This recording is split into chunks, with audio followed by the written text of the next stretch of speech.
Good morning बच्चों। आज हम 8th की साइंस की वर्कशीट करेंगे, वर्कशीट नंबर 25। ये बेटा आपकी 30 दिसंबर की वर्कशीट है। विद्यार्थी का नाम यहाँ आप अपना नाम लिखेंगे, कक्षा अध्यापक का नाम यहाँ आप अपनी क्लास टीचर का नाम लिखेंगे। ये वर्कशीट भी आपकी प्रकाश लेसन में से ही ली गई है। वर्कशीट शुरू करते हैं। समाज में कुछ लोग हैं जिनमें बच्चे भी शामिल हैं, जो चीज़ों को ठीक से नहीं देख पाते। कुछ लोग जन्म से बिल्कुल नहीं देख पाते, लेकिन कुछ लोग ऐसे भी होते हैं जो किसी दुर्घटना या किसी बीमारी की वजह से अपनी देखने की क्षमता को खो देते हैं। ऐसे लोग अपनी ज्ञानेंद्रियों जैसे सुनना, छूकर, महसूस करना, इनको अधिक विकसित कर लेते हैं।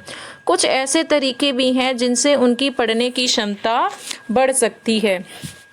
तो बेटा आपने नोटिस किया होगा समाज में ऐसे बहुत से लोग भी हैं और बच्चे भी हैं जो चीज़ों को सही ढंग से देख नहीं पाते। उनकी जो आँखों की दृष्टि है वो सीमित होती है।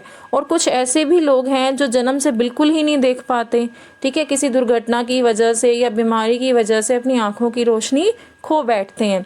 तो ऐसे लोग जो हैं अपनी कौन सी ज्ञानेंद्रियों को विकसित करते हैं? सुनना और छूकर, स्पर्श करके महसूस करना, इन ज्ञानेंद्रियों को ज़्यादा विकसित कर लेते हैं, ठीक है, जिससे उनकी पढ़ने की जो क्षमता है वो भी बढ़ सकती है। ऐसे व्यक्ति ध्यानपूर्वक सुनने की कोशिश करते हैं, स्पर्श द्वारा चीज़ों को महसूस करने की कोशिश करते हैं, ठीक है। ब्रेल विधि उन संसाधनों में से एक है। ब्रेल विधि जो है इन्हीं संसाधनों में से एक है। इस विधि में व्यक्ति क्या है? स्पर्श वस्तुओं को पहचानने का प्रयास करते हैं, छू करके वस्तुओं को पहचानने की कोशिश करते हैं। आगे पढ़ते हैं। लुई ब्रेल ने पहली बार इस विधि की खोज की, जो खुद एक नेत्रहीन व्यक्ति थे। जो लुई ब्रेल हैं, इन्होंने ब्रेल विधि की खोज करी। ये खुद एक नेत्रहीन व्यक्ति थे।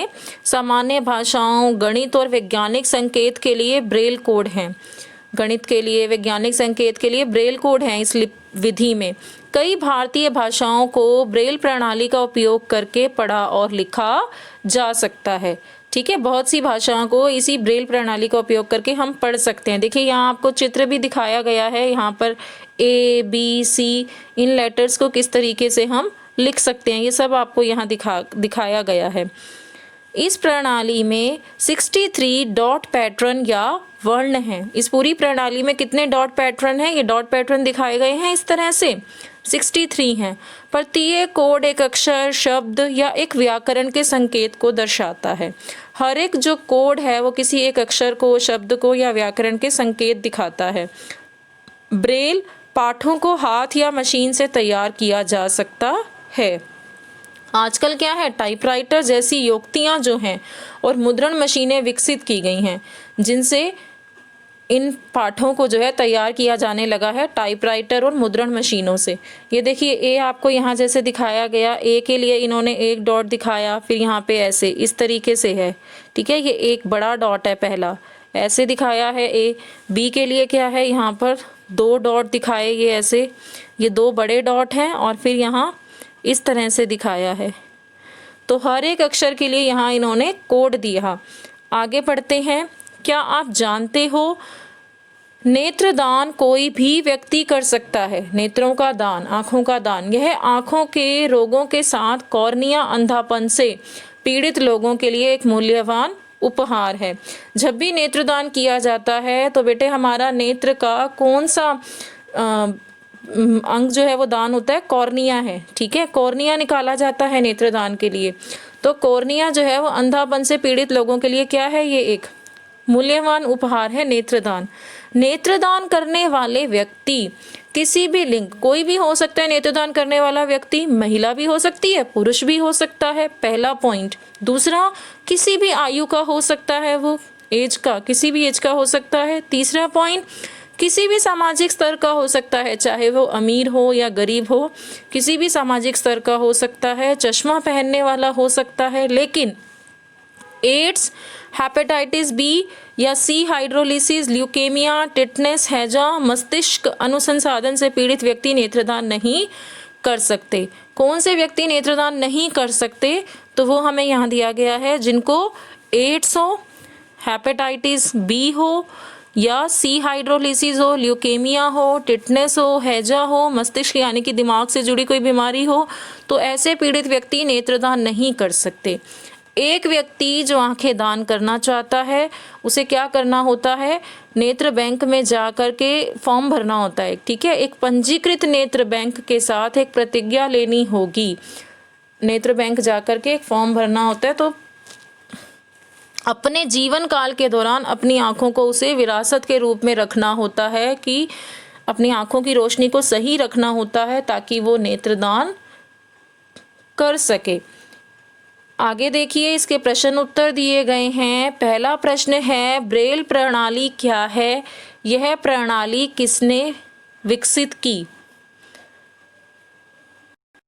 पहले का आंसर आप ये लिखेंगे, ब्रेल पद्धति एक तरह की लिपि है जिसको विश्व भर में नेत्रहीनों को पढ़ने और लिखने में छूकर व्यवहार में लाया जाता है। इस पद्धति का आविष्कार 1824 में एक नेत्रहीन फ्रांसीसी लेखक लुई ब्रेल ने किया था। यह अलग अलग अक्षरों, संख्याओं और विराम चिन्हों को दर्शाते हैं। ये आपका पहले का आंसर है। इस आंसर को आप लिख लेंगे, पहले का उत्तर है ये। आपका दूसरा प्रश्न है, सही या गलत को चिन्हित करें। पहला है, महिला या बच्चा आंखें दान नहीं कर सकता, तो कर सकते हैं, कोई भी आंखें दान कर सकता है। पहला हमें गलत दिया हुआ है, ठीक है। दूसरा है, चश्मा पहनने वाले व्यक्ति की मृत्यु के 4 से 6 घंटे के भीतर आंखें दान कर सकते हैं, तो ये आपको सही दिया गया है। 4 से 6 घंटे के भीतर आंखें दान कर सकते हैं चश्मा पहनने वाले व्यक्ति की मृत्यु के, ये जो 4 से 6 घंटे के भीतर आंखें दान कर सकते हैं, इसको आप सही करेंगे। तीसरा, नेत्रदाता किसी भी सामाजिक स्तर का हो सकता है, तो ये भी आपको ठीक दिया गया है। चौथा, हाइड्रोलिसिस ल्यूकेमिया से ग्रस्त व्यक्ति नेत्रदान कर सकता है, तो ये गलत दिया हुआ है। हमने पहले ही पढ़ा कि एड्स, हाइड्रोलिसिस, ल्यूकेमिया से ग्रस्त व्यक्ति नेत्रदान नहीं कर सकते, ये गलत लिखा है। तीसरा प्रश्न देखिए, हम अपनी आंखें नेत्र बैंक में दान क्यों करनी चाहिए? हमें अपनी आंखें क्यों दान करनी चाहिए?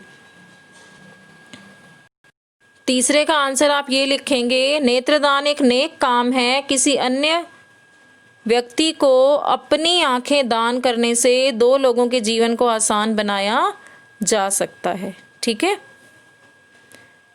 तीसरे का आंसर है ये, यहाँ से लिख लेंगे।